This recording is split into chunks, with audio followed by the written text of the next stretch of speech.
Right, so that's one of the points I wanted to make. And I wanted also to say a few words really about our being here, if you want. That we have been largely on the defensive. That we have, I for example, have felt sometimes, you know, being on the defensive as if I am being too nice to black people. Or too nice to the ordinary people, actually. You know, that one is seen as romanticizing these people. One is seen as not perhaps being demanding enough or even cynical enough. And it is not that I don't feel myself demanding of people, but I think that, I mean, the work is there. I don't have to talk about, you know, what I have done in regard to that. But I think basically the point I'm trying to make is that I feel that we have been kind of been on the defensive in terms of how we see ourselves. That we want to see ourselves, you know, with a certain rigor, yes, but we kind of like almost want to find some, to cut or to not allow us the kind of hope, to not allow us the kind of optimism. That's what I'm trying to get at. I think, though, that we are beginning, I think that we are on the beginning of a new optimism, actually. You know, I think that we have nowhere else to go in terms of imitation.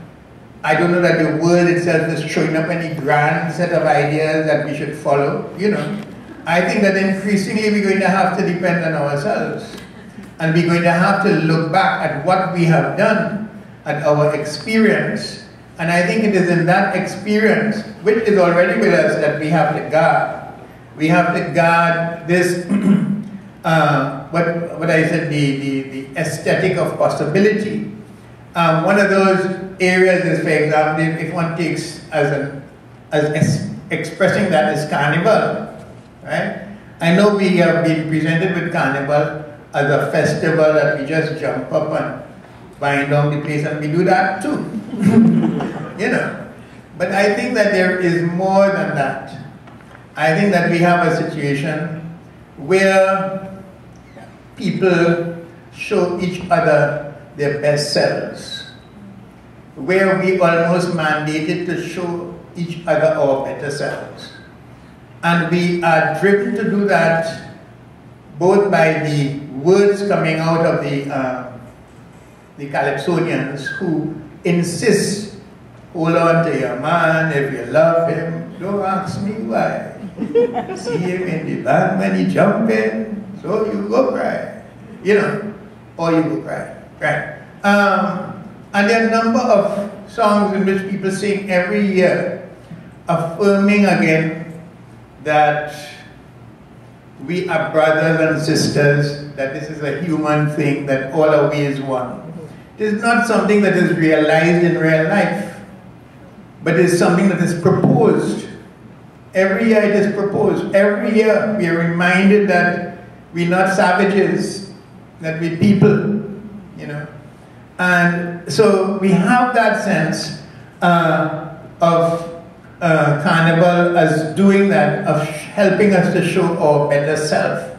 And we show our better self also by the music and the costume and the fact that we can each become anybody and we can become the other.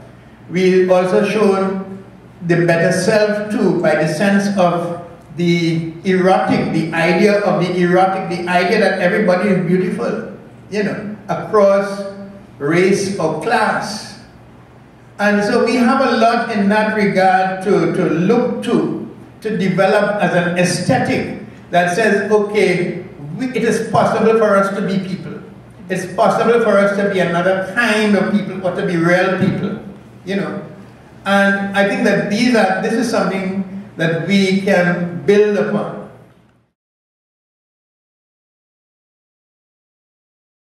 We've had, for example, in terms of music, I mean, if one looks at the experience of Bob Marley, you know, and the quality of music, the consolation also, not only consolation, but the defiance, you know, of people who will impose their supposed power on you, that it is not going to work, you know, and that life is not measured only in terms of dollars and cents, you know.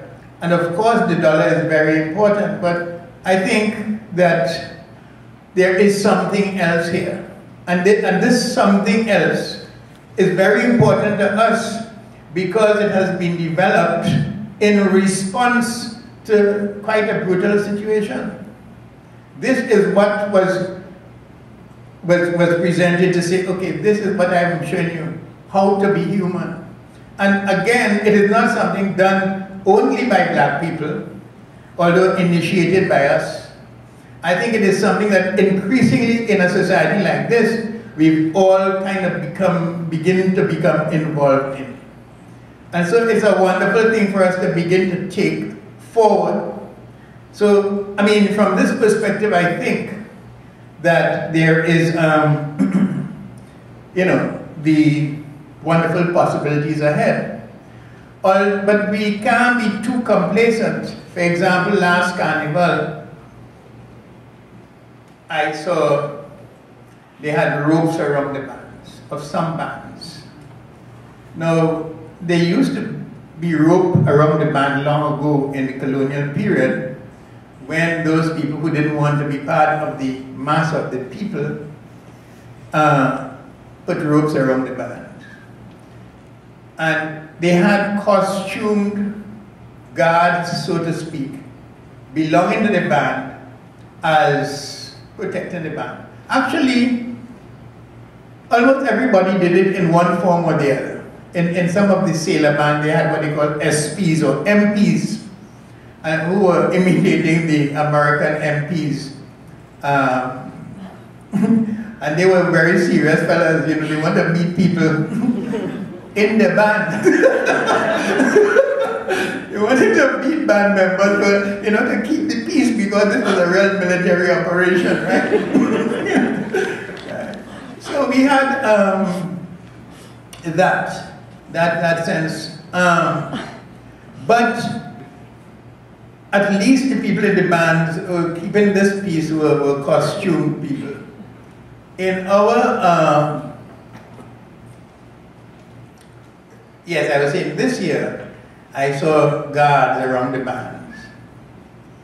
These fellas who are in the band are like from a security firm in the security clothes, right? So like they had, I think, let's say yellow jerseys, yellow t-shirts, and they are most conspicuously keeping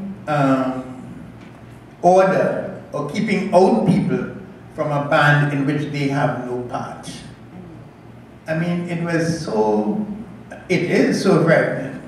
Here you have it, not that the people did they even have on a costume to suggest that, okay, I in this band, this is my life too, I'm contributing to your security, but I am part of this thing.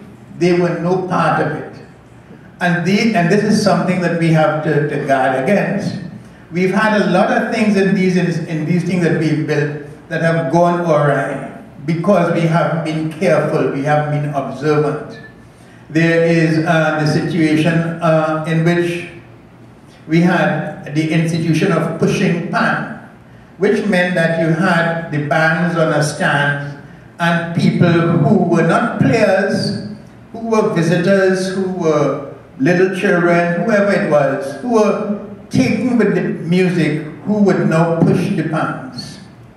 And it brought a link between the people themselves and this, the music and people and the steelman movement, right? And then they decided that we're going too slow.